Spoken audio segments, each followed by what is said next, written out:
Good morning, everybody. It's time for Chapter 9 of the wonderful, marvelous, blah, blah, words, Marvelous Land of Oz. I'm reading in a hurry tonight because I just realized I have to leave and I won't be home at 8, so I'm going to record it before I leave. But that means I got to get recorded now and I got to read in a hurry, so I'm going to speed read Chapter 9. It's called The Scarecrow Plans an Escape. If you recall, last time, General Ginger led an army of girls to take over the Emerald City. And Tip kind of wandered into the Emerald City behind them and was like, this is bad. Okay. So tonight, the Scarecrow plans an escape. Tip slipped away from the girls and followed swiftly after the soldier with the green whiskers.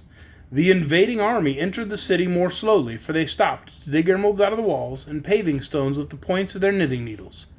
So the soldier and the boy reached the palace before the news had spread that the city was conquered.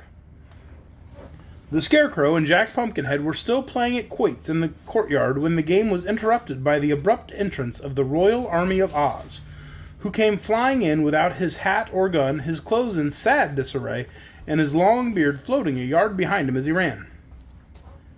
"Tally one for me," said the Scarecrow calmly. "What's wrong, my man?" he added, addressing the soldier. "This is quite sudden," said the soldier, "but please go and bar all the doors and windows of the palace. I am reading the wrong line." Okay. "What's wrong, my man?" he added, addressing the soldier. "Oh, your majesty, the city is conquered," gasped the royal army, who was all out of breath. "This is quite sudden," said the Scarecrow. "Please go and bar all the doors and windows of the palace while I show this Pumpkinhead how to throw a quoit." The soldier hastened to do this, while Tip, who had arrived at his heels, remained in the courtyard to look at the Scarecrow with wondering eyes. His Majesty continued to throw the quoits as coolly as if no danger threatened his throne, but the Pumpkinhead, having caught sight of Tip, ambled toward the boy as fast as his wooden legs would go. "Good afternoon, noble parent," he cried delightfully. "I'm glad to see you here. That terrible sawhorse ran away with me." "I suspected it," said Tip. "Did you get hurt? Are you cracked at all?" "No, I arrived safely," answered Jack, "and His Majesty has been very kind to me." At this moment, the soldier with the green whiskers returned, and the Scarecrow asked, "By the way, who has conquered me?" "A regiment of girls gathered from the four corners of the land of Oz," replied the soldier, still pale with fear. "But where was my standing army at the time?" inquired His Majesty, looking at the soldier gravely. "Your standing army was running," answered the fellow honestly, "for no man could face the terrible weapons of the invaders." "Well," said the Scarecrow after a moment's thought, "I don't mind much the loss of my throne, for it's a tiresome job to rule over the Emerald City, and this crown is so heavy that it makes my head ache. But I hope the conquerors have no intention of injuring me, just because I happen to be the king." "I heard 'em say," remarked Tip with some hesitation, "that they intend to make a rag carpet out of your inside and stuff their sofa cushions with your inside."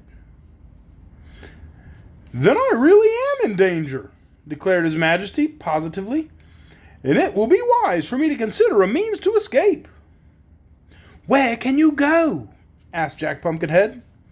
"Why, to my friend, the Tin Woodman, who rules over the Winkies and calls himself their emperor," was the answer. "I am sure he will protect me." Tip was looking out the window. "The palace is surrounded by the enemy," he said. It is too late to escape. They'd soon tear you to pieces." The Scarecrow sighed. "It is an emergency," he allowed. "It is always a good thing to pause and reflect. Please excuse me while I pause and reflect." "But we also are in danger," said the Pumpkinhead anxiously. "If any of these girls understand cooking, my end is not far off." "Nonsense!" exclaimed the Scarecrow. "They're too busy to cook, even if they know how." "But should I remain here a prisoner for any length of time," protested Jack, "I'm liable to spoil." "Ah, then you would not be fit to associate with," returned the Scarecrow. "The matter is much more serious than I suspected." "You," said the Pumpkinhead gloomily, "are liable to live for many years. My life is necessarily short, so I must take advantage of the few days that remain to me." There, don't worry," answered the Scarecrow soothingly. "If you'll keep quiet long enough for me to think, I'll try to find some way for all of us to escape." So the others waited in patient silence while the Scarecrow walked to a corner and stood with his face to the wall for a good 5 minutes. At the end of that time, he faced them with a more cheerful expression upon his painted face. "Where is the sawhorse you rode here?" he asked Pumpkinhead. "Why, I said he was a jewel, so that your man locked him up in the royal treasury," said Jack. "It was the only place I could think of, your majesty," added the soldier, fearing he'd made a blunder. "It pleases me very much," said the Scarecrow. "Has the animal been fed?" "Oh, yes, I gave him a heaping pack of sawdust." "Excellent!" cried the Scarecrow. "Bring the horse here at once." So the soldier hastened away, and presently they heard the clattering of the horse's wooden legs upon the pavement as he was led into the courtyard. His Majesty regarded the steed critically. "He doesn't seem especially graceful," he remarked musingly, "but I suppose he can run?" "He can indeed," said Tip, gazing upon the sawhorse admiringly. "Then bearing us upon his back, he must make a dash through the ranks of the rebels and carry us to my friend the Tin Woodman," announced the Scarecrow. "He can't carry 4, objected Tip. "No, but he may be induced to carry 3, said his Majesty. "I shall therefore leave my royal army behind, for from the ease with which he was conquered, I have little confidence in his powers." "Still, he can run," declared Tip, laughing. "I expected this blow," said the soldier sulkily, "but I can bear it. I shall disguise myself by cutting off my lovely green whiskers. After all, it is no more dangerous to face those reckless girls than it is to ride this fiery, untamed wooden horse." "Perhaps you're right," observed his Majesty, "but for my part, not being a soldier, I am not fond of danger. Now, my boy, you must mount first, and please sit as close to the horse's neck as possible." Tip climbed quickly to his place, and the soldier and the Scarecrow managed to hoist the Pumpkinhead to a seat just behind him. There remained so little space for the king that he was liable to fall off as soon as the horse started. "Fetch a clothesline," said the king to his army, "and tie us all together. Then, if one falls off, we all fall off." While the soldier was gone for the clothesline, his Majesty continued, "It is well for me to be careful, for my very existence is in danger."